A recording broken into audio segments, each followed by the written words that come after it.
ब्रेकनंतर बातमी अक्कलकोटमधून। अक्कलकोट तालुक्यामध्ये रेशनच्या दुकानामध्ये प्लास्टिकचे तांदूळ सापडल्याचा आरोप खासदार प्रणिती शिंदे यांनी केला। अक्कलकोट तालुक्यातील आदेवाडी गावामध्ये रेशनच्या माध्यमातून प्लास्टिकचे तांदूळ वितरित केले जात होते, त्यामुळे तुमच्याही ताटात प्लास्टिकचा तांदूळ नाही ना, असा सवाल उपस्थित होतोय।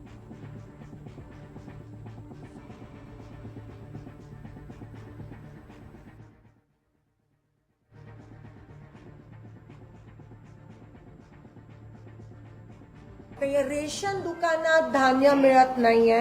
रेशन दुकानात मी तुमच्या समोर काही शॉकिंग गोष्टी मांडू शकते। आम्ही ह्या दर्जाचे तांदूळ त्या रेशन दुकानामध्ये परवा आंदेगाव अक्कलकोटला देण्यात आला।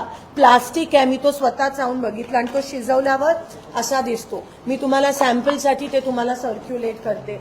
रेशन दुकानात लोकांची नावं कट झाली आहेत, माल मिळत नाहीये।